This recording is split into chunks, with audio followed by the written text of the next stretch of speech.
Hello everybody, Sean McMahon here. Welcome to the Workman Song Channel. So I'm finally having a minute just to talk about something that I've been meaning to talk about, and something that before I was meaning to talk about it, I was thinking about it for a while. So some of you who follow me on Instagram, I posted a couple weeks ago there that I got an email from DistroKid, my distributor, that said that Spotify had accused me of artificial streams or using a promotional tool that was connected to bots or artificial streaming. I've never used a promotional tool like that. I've definitely never used bots. I wish I knew how. I've heard all about it, and I've heard all these people gaming the system, but I've never done that. And ironically, irony of ironies, the three songs that they singled out for this accusation were songs that frankly are not being streamed and were not being streamed at the time that I got this notification. They're from my older projects. It was three songs. So I talked to DistroKid. They said, we can't do anything. Talk to Spotify. I talked to Spotify. They said, you can talk to DistroKid and just re-upload the songs, but we're not going to give you any evidence or documentation about why we think this happened. We reserve the right to do this at any time. We reserve the right to keep all the royalties from all the streams that they thought that these songs had, which is, this is what I don't get. There weren't any songs. They're like the least popular songs, and there was no uptick. No one was listening to them. I'm not sure what it's about. I have my theories about what it's about, but you can imagine I was frustrated when I got this notification. I was extremely miffed that I was talking to Spotify support agent / bot, and they just wouldn't provide any documentation, and they basically shut off the conversation after I asked for more. So, being miffed, my first gut reaction was like, I'm done with Spotify. These guys suck. I just felt completely betrayed.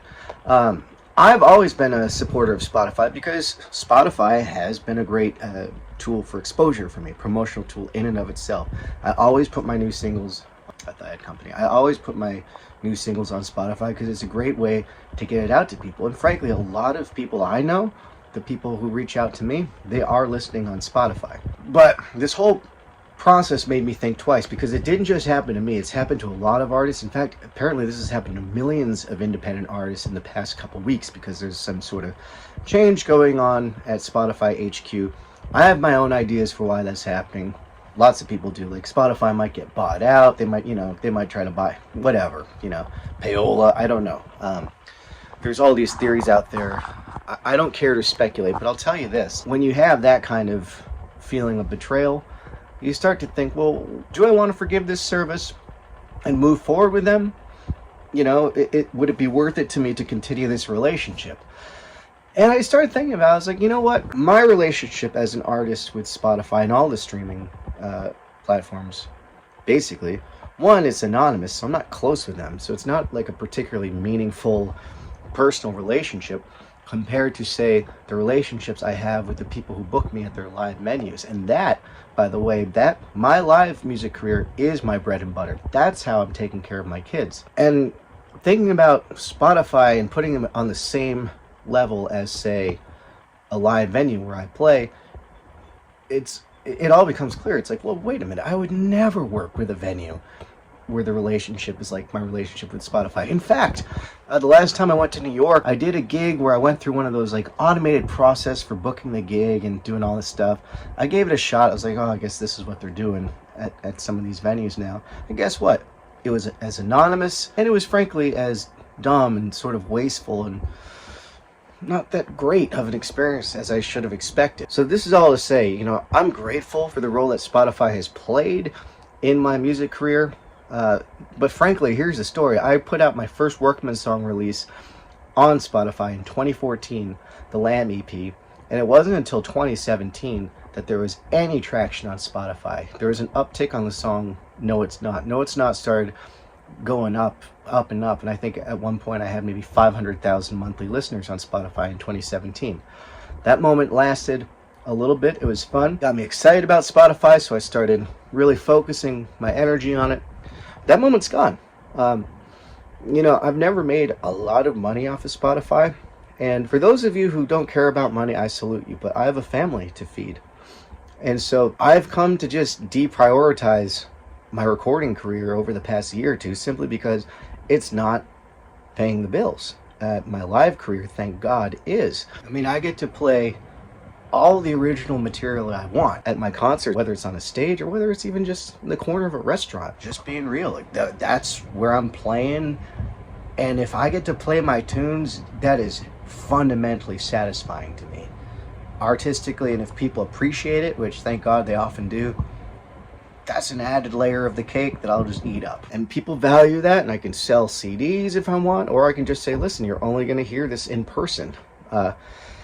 By the way, I mean, I had a revelatory experience years ago, decades ago. I think it was 2008 or 9. I played one of my first shows in New York, and this band called Spirit Power played, and they dimmed the lights, lit a bunch of incense, and the lead singer says, "None of this music is available for recording. We never have recorded. We never will. You will only ever experience this music live." And they're an improvisational band, but so every show is different. And I was like, that's so cool, you know? And that's kind of been my philosophy. You know, a lot of my performances with Ted on drums, with Chris on bass especially, it's like, it's so improvisational, so beyond jamming, it's improvisational. I mean, we're making up songs on the spot. You literally will never hear this stuff again.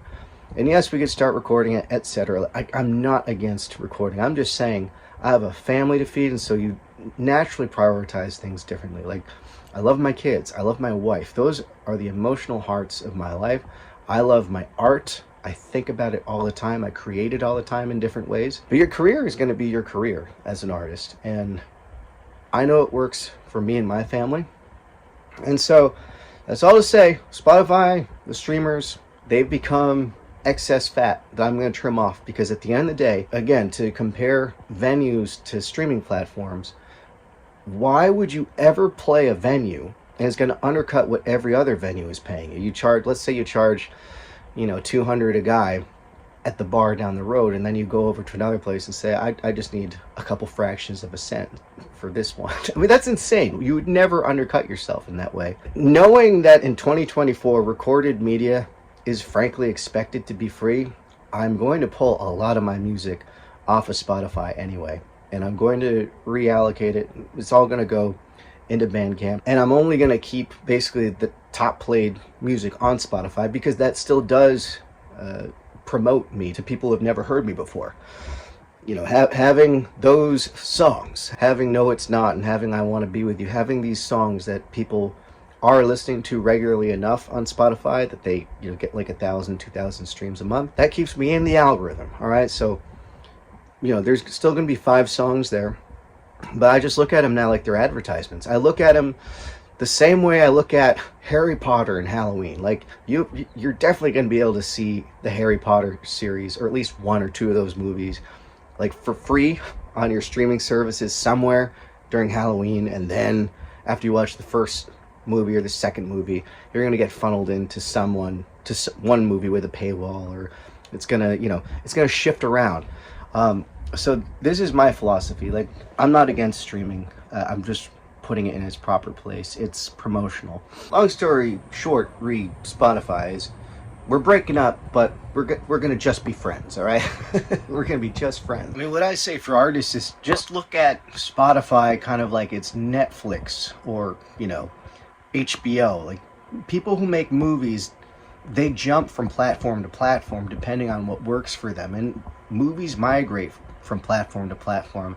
I think artists should be unafraid of negotiating from platform to platform, going to different places, hosting your music in different spaces based on your plan. Take those matters into your own hands. There's a reason movies jump from platform to platform. It helps them promote when they need to promote. It also helps them make a profit when they need to profit. Like, I make these videos knowing that they're not really, I'm not going to get paid for them, but this is an outreach, this is promotion.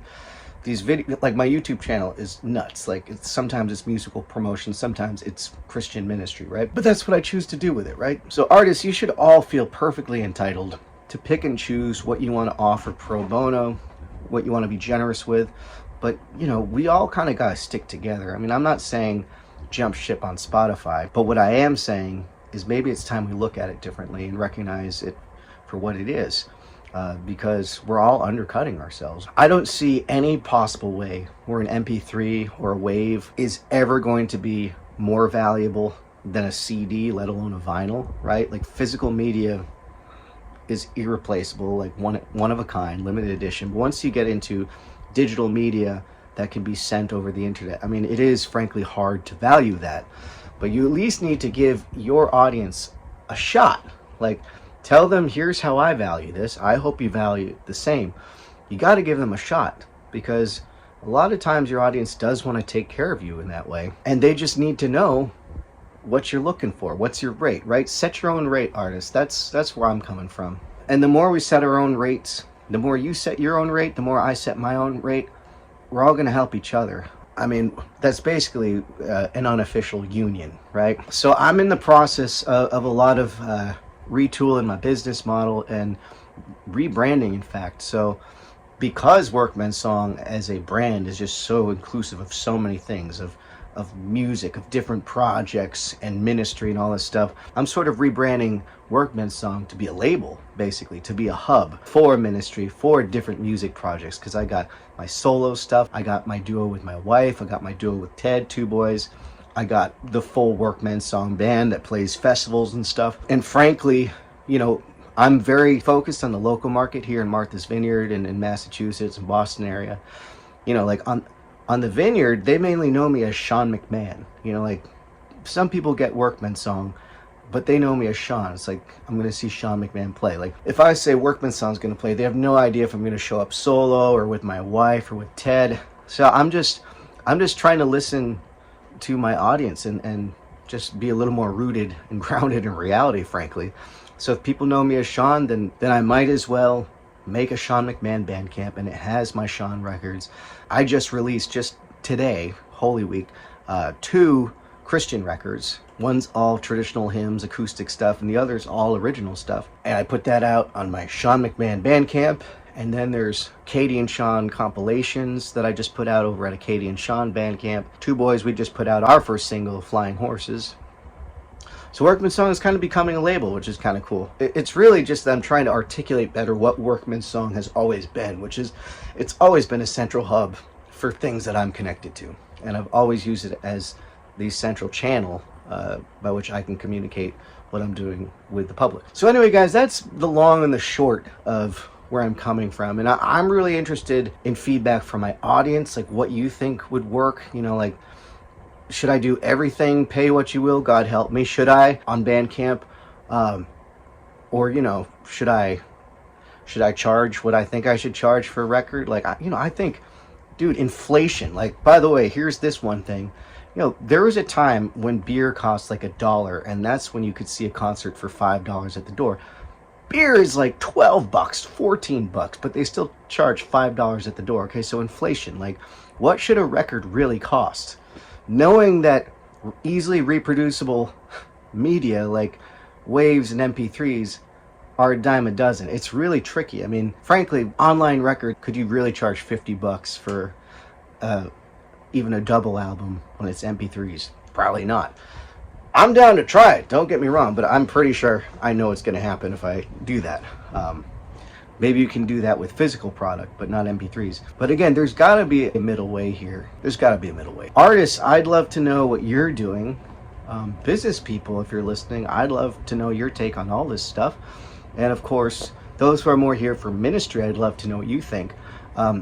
My attitude has generally been, music subsidizes my ministry. I also have my Workman's Song branded label merchandise. We got sweatshirts and hats, and also like Workman's Song records, Two Boys records, Katie records, etc. But there's a gray area, right? Like, I've never charged for Christian music. You know, it's always been pay what you will. That's always been donation based. But the gray area has traditionally been like, well, a lot of my secular music is totally Jesus freaky. You know, so having ministry be a part of this brand kind of makes things a little ambiguous for people. But by the way, I've embraced that ambiguity because I don't really believe in the separation of sacred and profane. It's all sacred, and you got to be upfront about your faith. I learned a long time ago that, you know, being upfront about your faith is not always going to help you in the music industry, even in the independent music industry, but it is going to save you a lot of grief because at least everyone knows what you're about. And by the way, being upfront about being independent in the Christian music industry, that's a whole other thing. I'd have to make an entire video about my interactions with the Christian music industry. Anyway, that's just me spinning the yarn about what's new and where I'm at, and I just would love all your feedback because I'm trying to figure out how best to connect with all y'all. If you're listening, I want to know how better to serve you, frankly. That's what I'm here to do.